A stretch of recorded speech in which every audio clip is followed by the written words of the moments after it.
کوئٹہ کے نواحی علاقے ہنا اوڑک میں بدامنی کے خلاف قبائلیوں کا احتجاج جاری ہے۔ احتجاج کے باعث ہنا اوڑک شاہراہ ہر قسم کی ٹریفک کے لیے بند ہے۔ اس پر ہم بات کرتے ہیں ڈان نیوز کے رپورٹر عبداللہ سحری سے۔ عبداللہ، بتائیے گا اس وقت وہاں پر احتجاج کی کیا صورتحال ہے؟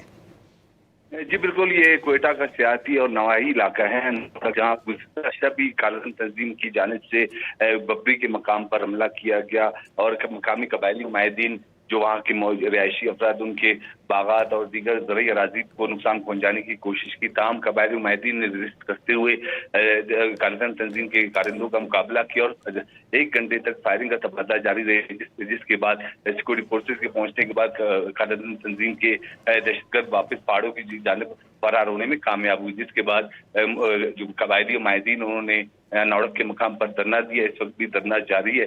ان کا مطالبہ ہے کہ فوری طور پر انہیں تحفظ فراہم کیا جائے۔ جی بہت شکریہ، آپ ہمیں اپڈیٹ کر رہے تھے عبداللہ سحری۔